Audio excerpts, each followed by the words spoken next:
The gentlelady is back, Mr. Speaker. Thanks for letting us do this. I want to say that tonight I rise to speak as we continue to examine what is unfolding before us. It's important to remember that the fight for the Iranian people is not some distant, unfamiliar struggle. You know, in many ways, it echoes the very heartbeat of our very own American story. Long before America became the beacon of liberty it is today, we were a people under the heavy hand of those who believed power belonged to rulers, not citizens. Our founders knew that what it meant to challenge an authority that refused to listen. They understood what it meant to stand up too often alone and declare that sovereignty belongs to the people. They risked their livelihoods, Mr. Speaker, their reputation, their families. They risked everything so that future generations might inherit a nation grounded in rights, not repression, but grounded in freedom. And Mr. Speaker, that spirit is alive today in the streets of Tehran, Shiraz, Isfahan, and more than 1,000 towns and villages across Iran. We often talk about the American Revolution, but we rarely pause to recognize what it really was: a movement of ordinary people who refused to accept that their destiny would be decided for them by somebody else.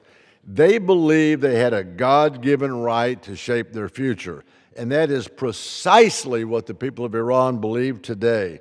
The parallel runs deeper than we sometimes see. When America endured the Great Depression, it was a time of doubt, fear, and uncertainty. But leaders like Franklin and Roosevelt reminded the American people that despair is never destiny. Let me repeat that. Despair is never destiny. He told them that courage, unity, and faith could rebuild an entire nation from the brink of ruin. Mr. Speaker, today, the Iranian people are living through their own era of hardship, economic collapse, political oppression, and constant fear, yet they continue to stand, continue to march, continue to hope.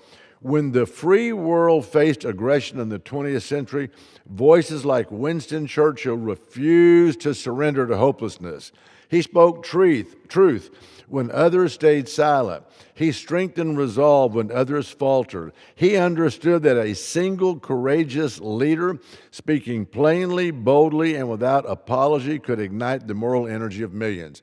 We're seeing that in Madame Rajavi right now, and I'll talk more about that in just a minute.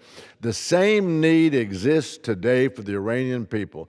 Leaders like her who speak truth and nations that stand firmly with her and behind her. And perhaps the strongest parallel of all comes from our own civil rights moment, a time when America confronted its deepest flaws and yet emerged stronger, more just, and more faithful to its founding ideals. Dr. Martin Luther King Jr. once said, and I quote, "The arc of the moral universe is long, but it bends towards justice," end quote. That arc bends when brave people stand up.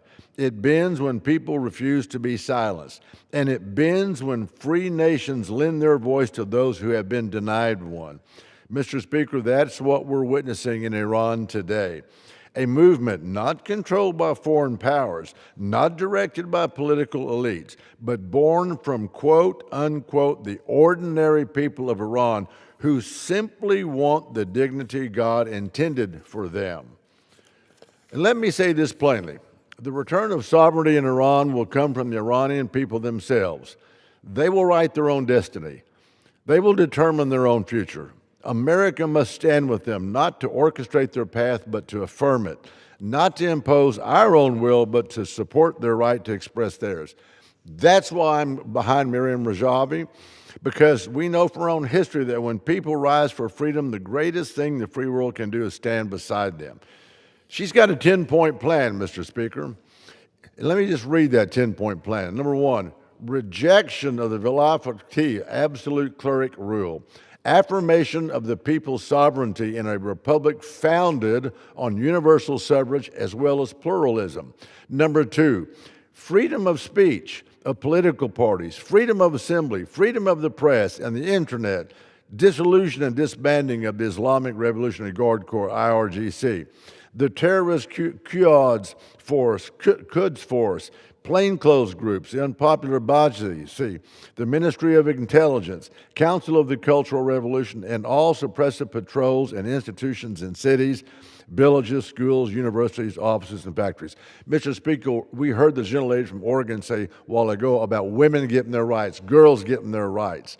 Madam Rajabi is fighting for the rights of women, for girls, and for men too, by the way. Number 3, the 10-point plan is a commitment to individual and social freedoms and rights in accordance with the Universal Declaration of Human Rights. Disbanding all agencies in charge of censorship and inquisition. Seeking justice for massacred political prisoners, prohibition of torture, and the abolishment of the death penalty. Number 4 of the 10-point plan, separation of religion and state and freedom of religions and faiths. Number 5, complete gender equality in the realms of political, social, cultural, and economic rights, as well as equal participation of women in political leadership, Mr. Speaker. Abolishment of any form of discrimination. The right to choose one's own clothing. Figure that out, how simple that should be. The right to choose one's own clothing freely. The right to freely marry and divorce. And to obtain education and employment. Prohibition of all forms of exploitation against women under any pretext. Number 6, an independent judiciary and legal system consistent with international standards based on a presumption of innocence, Mr. Speaker. The right to defense counsel, the right of appeal, the right to be tried in a public court, full independence of judges, abolishment of the Mullah Sharia law, and dissolution of the Islamic Revolutionary Courts.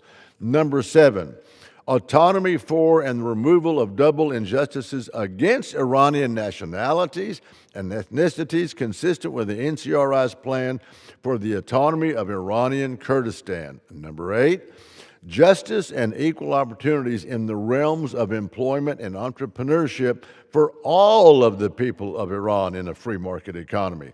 Restoration of the rights of blue-collar workers, farmers, nurses, white-collar workers, teachers, and retirees. Number 9, protection and rehabilitation of the environment, which has been absolutely massacred under the mullahs. And then finally, number 10 of her 10-point plan, a non-nuclear Iran that is also devoid of weapons of mass destruction. Peace, coexistence, and international and regional cooperation. Mr. Speaker, I can't say it any better than what Madam Rajabi has said. This matters for even our security. It matters for regional stability, absolutely. But most importantly, it matters because America has always believed that human liberty is not a Western idea, not an American idea. It's a universal truth. A sovereign Iran built by its people, powered by its people, and accountable to its people would be a force for stability, not chaos. It would be a force for prosperity, not destruction, a force for hope, not despair. The stories of the Iranian people today sound strikingly similar to the stories of the American people throughout our history. Resilient, courageous, unwilling to surrender to tyranny, determined to leave a better world for their children. Mr. Speaker, history shows us this. When people demand sovereignty and the free world supports them, the world changes. It happened in 1776. It happened throughout Europe in the darkest days of the 20th century. It happened in the movements for justice and equality on our own soil, and it can happen again for the people of Iran. Mr. Speaker, that's our prayer, that's our thought for today, and I yield back.